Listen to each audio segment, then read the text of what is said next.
بسم اللہ الرحمن الرحیم۔ عزیز طلبہ السلام علیکم۔ ہم بات کر رہے تھے اسلام کے بنیادی اصولوں کے حوالے سے۔ عزیز طلبہ، اس میں ہم نے ڈسکشن کی ہے اقتدار اعلیٰ اور عدل و انصاف کے حوالے سے۔ عدل و انصاف کا معاشرے میں ہونا معاشرے کی بقا ہے۔ اگر آپ معاشرے کو زندہ رکھنا چاہتے ہیں نا تو عدل و انصاف لائیں گے تو معاشرہ زندہ ہے۔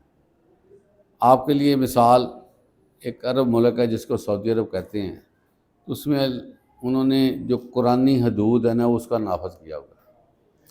یہ جو اسلام کا عمل ہے نا یہ تقریباً 5% بنتا ہے۔ تھوڑا سا انہوں نے اسلام نافذ کیا ہے نا صرف حدود کے حوالے سے کہ بھی جو کام کرتا ہے نا غلط اس کو سزا دینی ہے، باقی اتنا لمبا چوڑا نظام نہیں انہوں نے چھیڑا۔ لیکن دنیا میں سب سے کم جرائم جو ہے نا وہ سعودی عرب میں ہوتے ہیں، اور وہاں پر یہ سسٹم ہے کوئی بھی بندہ خواہ وہ شہزادہ ہے، شاہی خاندان کا فرد ہے، گورنمنٹ کا کوئی بڑا افسر ہے، کوئی منسٹر ہے، کسی حوالے سے بھی وہ بندہ ہے، عزیز طلبہ جب اس کا جرم ثابت ہو جاتا ہے نا فی زمانہ اس کو وہی سزا دی جاتی ہے جو عام بندے کو سزا دی جاتی ہے۔ اور پھر اس کے اندر ایک اور چیز ہے کہ وہ لک چھپ کر سزا نہیں دیتے، وہ اعلان کیا جاتا ہے اور بڑے چونک پہ بندے کو لایا جاتا ہے، وہاں پر باقاعدہ طور پر کھلے عام اس بندے کا ہاتھ کاٹ دینا، سر قلم کر دینا، ٹانگ کاٹ دینا، یا جو بھی متعلقہ اس کی سزا ہے نا وہ وہاں پر نافذ کی جاتی ہے۔ اور سزا کا عمل اس طرح صورت سے کیا جاتا ہے کہ ابھی جرم ہوا اس کی اگلے دن سے سماعت شروع ہو جاتی ہے، اور سارے کرائم پورے کر کے سارے معاملات کو دیکھ کر لیکن سپیڈلی کیا جاتا ہے اور اس کو سزا کے عمل سے دوچار کر دیا جاتا ہے۔ سزا میں تاخیر، انصاف میں تاخیر وہ جرم کو آگے بڑھانے والی بات ہوتی ہے، جرم کی حوصلہ افزائی ہوتی ہے اگر ہم اس کو تیز کریں۔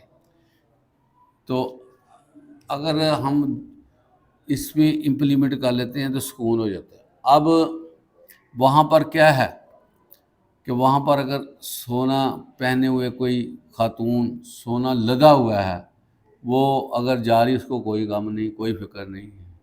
کسی کے پاس تھیلیوں میں اگر درم پڑے ہوئے ہیں تو اس کو کوئی فکر نہیں ہے۔ بڑے بڑے لاکر اور سیکورٹی گارڈ رکھنے کی ضرورت نہیں ہے۔ آج کل تو ہمارے ہاں تو آپ کو پتہ ہے کہ سیکورٹی گارڈ اور گیٹڈ کمیونٹیز کا ایک ہے، گیٹڈ کمیونٹی میں بھی جو ہے نا وہ ڈاکہ زنی ہو جاتی، اس حد تک مسائل ہمارے بنے ہوئے ہیں۔ تو عزیز طلبہ اسلامی ملک جو ہوتا ہے نا جس میں اسلامائزیشن کا عمل ہوتا ہے وہاں پر جرائم جو ہے نا وہ فارغ ہو جاتے ہیں۔ اس کے بعد عزیز طلبہ مساوات ہے جس کو ایکویلٹی کہتے ہیں، اور آپ صلی اللہ علیہ وسلم نے خود فرمایا کلکم آدم و آدم من تراب، تم سب آدم سے و آدم مٹی سے بنے تھے۔ ایک ہی ساتھ میں کھڑے ہو گئے محمود و یاد، نہ کوئی بندہ رہا نہ کوئی بندہ نواز۔ اس کا مطلب عزیز طلبہ یہ ہے ایک اذان ہوتی ہے، ایک بندہ جو ہے نا کامن پرسن ہے، عام سا بندہ ہے، اگر وہ مسلح کے پیچھے آ کر بیٹھ جاتا ہے تو اس کو بادشاہ وقت یہ نہیں کہہ سکتا کہ تم اٹھو میں بادشاہ ہوں، میں فلاں ہوں، میں نے پیچھے کھڑے ہونا۔ عزیز طلبہ اگر آپ ان کی افطاریوں کو دیکھ لیں نا، افطاریوں کو جو اچھی افطاریاں ہیں وہاں پر ایک کامن پرسن بیٹھا ہوا ہے اور وہاں پر ایک بہت بڑا عہدیدار آتا ہے تو اس کے ساتھ بیٹھ کے وہ کھانا کھائے گا۔ پوری ریکوائرمنٹ پوری کی جاتی ہے کہ جس طرح کا ماحول ہے اس طرح چلنا ہے۔ اور یہ اس معاشرے کی میں باتیں کر رہا ہوں جو جن کا ایک ایک بندہ اتنا امیر ہے کہ وہ ہمارے ٹوٹل جو ہمارے پاس وسائل ہیں اس کو وہ خرید سکتا ہے۔ اتنے امیر لوگ ہیں لیکن اپنے ساتھ بٹھاتے ہیں۔ یہاں پر تھوڑی سی چینج آتی ہے تو آپ دیکھیں کس طرح اس بندے کا ریئیکشن ہو جاتا ہے، اس کا لہجہ ہو جاتا ہے، اس کی گفتگو کا معیار، اس کے چلنے کا معیار، اس کا سینہ ایسے پھیلانا اور پتہ نہیں کیا کیا اس کے اندر تھوڑی تھوڑی کر کے تبدیلیاں آ جاتی ہیں۔ وہ کہتا ہے میں تو اب کہاں تک پہنچ گیا ہوں، اب میری تو فلاں جگہ پر رسائی ہو گئی ہے، میرا تو فلاں تعلق والے ہیں، میں تو یہ ہوں، میں وہ ہوں۔ نتیجہ کیا نکلتا ہے وہ معاشرے سے کٹ جاتا ہے اور باقیوں کو وہ بھیڑ بکریاں سمجھیں۔ ہمارے ہمارے ملک میں واضح طور پر طبقات بن گئے ہیں، جبکہ اسلام ہمیں مساوات کا درس دیتا ہے کہ سارے برابر ہیں۔ یہ عزیز طلبہ، یہ جو روپیہ پیسہ روپیہ پیسہ، اس کی کوئی حیثیت نہیں ہے۔ آپ گھر میں جو مرضی کریں، کسی کو کیا ہے؟ تو باہر آ کر آپ کا کیا حق ہے کہ کسی کو ڈیگریڈ کرنا، کسی کو حقیر سمجھنا؟ آپ کے اندر یہ کس نے یہ کہا کہ اس طرح آپ کر سکتے ہیں؟ تو عزیز طلبہ، اسلام میں ایکویلٹی کو بہت زیادہ فروغ دیا گیا ہے، اور ہر بندہ اہم ہے، ہر بندہ اہم ہے۔ اور آپ کو پتہ ہے حدیث مبارکہ ہے، یہ بڑی غور کرنے والی حدیث ہے جو ہمارے مسائل کو حل کرتی ہے، کہ آپ صلی اللہ علیہ وسلم نے فرمایا وہ شخص ہم میں سے نہیں ہے جو بڑوں کا احترام نہیں کرتا، چھوٹوں پہ شفقت نہیں کرتا۔ بن گئی مساوات۔ ایک چھوٹے سے جملے نے مساوات بنا دی ہے کہ ریگارڈ کرو، بڑا آ جائے تو اس کو خود احترام دو، اور چھوٹا آ جائے اس پہ دستے شفقت رکھو۔ اب دنیا میں رہتے ہوئے ہر بندہ یا چھوٹا ہے یا بڑا، تو کتنا پیار محبت اور مساوات بن جائے گی۔ مساوات کا مطلب ہے کسی سے نفرت نہ کرو، بلکہ لوگوں سے محبت کرو، یہ تمہارے بھائی ہیں، اولاد آدم ہیں۔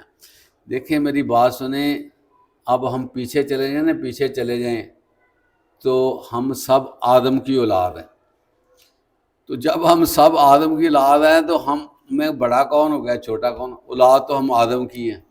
تو کیسے کو کہہ سکتا ہے میں سپیریئر ہوں، تم جو ہے وہ جونیئر ہو؟ ساری اولاد آدم کی ہے، سارے بھائی ہیں۔ تو عزیز طلبہ، اللہ تعالیٰ نے رزق کی تقسیم کی ہوئی ہے معاشرہ چلانے کے لیے، لیکن رزق جو ہے وہ آپ اس کو الگ رکھیں، اور محبت پیار اور تعلق کو الگ رکھیں، دوسروں کے ساتھ ہنس کے بولیں، دوسروں کو احترام دیں، وہ آپ کو دے۔ یقین کریں ہمارے 24 گھنٹے گزریں گے، مزہ آئے گا۔ ہم لوگ جو ہے 24 گھنٹے کا مزہ نہیں لیتے ہیں، پتہ آپ کو؟ انجوائے نہیں کرتے 24 گھنٹے کو۔ منہ ہمارا سوجا ہوتا ہے، اور ماتھے پہ جو ہے وہ وٹ پڑے ہوتے ہیں۔ ہم کہتے ہیں جی میں پھوں کر کے اپنے آپ کو برباد کر رہے ہیں۔ بعد میں ان پہ وقت آتا ہے جب وہ کہتے ہیں یار مجھے تو کوئی ملنے کا نہیں آتا، مجھے تو فون بھی کوئی نہیں آتا، اور میں تو سارا دن جو ہے پریشان رہتا ہوں کہ کیا کروں۔ پھر یہ حال ہوتا ہے۔ تو عزیز طلبہ، مساوات کا مطلب یہ بنتا ہے کہ کسی کو کسی پر کوئی فوقیت نہیں۔ آپ صلی اللہ علیہ وسلم نے خطبہ حجۃ الوداع کے موقع پر یہ کلیئر کر دیا تھا کہ کسی گورے کو کالے پر، کسی عربی کو اجمی پر کوئی فضیلت نہیں ہے، سارے برابر لوگ ہیں۔ اور آپ صلی اللہ علیہ وسلم نے حضرت بلال حبشی کو جتنی پذیرائی دی آپ کو پتہ ہے؟ خانہ کعبہ پہ چڑھایا گیا، جاؤ بلال اذان دو۔ کتنے وہاں پر قریشی جمع تھے، کتنے وہاں پر ہاشمی جمع تھے، کتنی ریلیشن شپ آپ کی ادھر کھڑی تھی، کتنے تعلق والے تھے لوگ۔ جب مکہ فتح ہوا، حضرت بلال کو کہا گیا بلال اذان دو۔ تو اس سے آپ اندازہ کریں یہ ایکویلٹی۔ پھر حضرت بلال کو ہمیشہ کے لیے مؤذن بنا دیا گیا کہ تم نے اذان دینی ہے۔ تو کتنا بڑا آزاد، جو رنگ کالا، موٹے موٹے ہونٹ، اس کو آزاد دیا گیا۔ اور بلال زمین پہ چلتے ہیں، چلنے کی آواز جنت میں آتی ہے۔ یہ ہے مساوات اللہ کے ہاں۔ اللہ کہتا ہے کہ میں تمہارے جو ہے وہ معاملہ نہیں دیکھتا، میں تمہارے دلوں کو دیکھتا ہوں، جو دل میں میرے ساتھ ہے وہی۔ اس لیے اللہ نے اپنے نبی کو بھی کہا تھا کہ جو تمہارے پسے ہوئے ہیں ان سے زیادہ تعلق بناؤ، تاکہ نا ان کی دلجوئی ہو۔ تو اللہ کے نبی فرماتے ہیں کہ یا اللہ مجھے مخلصین میں رکھنا، مجھے جو ہے نا مساکین میں رکھنا، میں جو ہے نا وہ ان کے ساتھ رہنا چاہتا ہوں۔ تو یہ اللہ کے پسے ہوئے بندے ہوتے ہیں، ان کے دل نرم ہوتے ہیں، ٹھیک ہے۔ تو اس طرح جو بزرگ بندے ہیں ان کے ساتھ محبت، جو بندے پریشان حال ہیں ان کے ساتھ محبت، ان کو ٹائم دینا، ان کی باتیں سننا سنانا، ان کی ریکوائرمنٹ پوری کرنا، یہ بڑی۔ آپ علیہ الصلوۃ والسلام نے فرمایا کہ جو شخص کسی بندے کا کاز پورا کرنے کے لیے کام کرتا ہے، اللہ اس کا کاز پورا کر دیتے ہیں۔ اندازہ لائیں کہ اس کا کاز پورا اللہ کرتے ہیں۔ اگر وہ بندہ کسی کا کاز پورا کرتا ہے تو یہ مساوات ہے، جس سے جو ہے نا معاشرے میں بڑا رنگ نکلتا ہے۔ جو بندہ جس طرح اپنے گھر میں جب آ گیا وہ بھائی ہے، ٹھیک ہو گیا جی۔ تو یہ چند باتیں ابھی ہم نے کی ہیں، انشاءاللہ اس سبجیکٹ کو ہم آگے بڑھائیں گے اور دیکھیں گے کہ اسلام میں جو ہے وہ کتنے رنگ ہیں سوسائٹی کو چلانے کے لیے۔ وآخر دعوانا الحمدللہ رب العالمین۔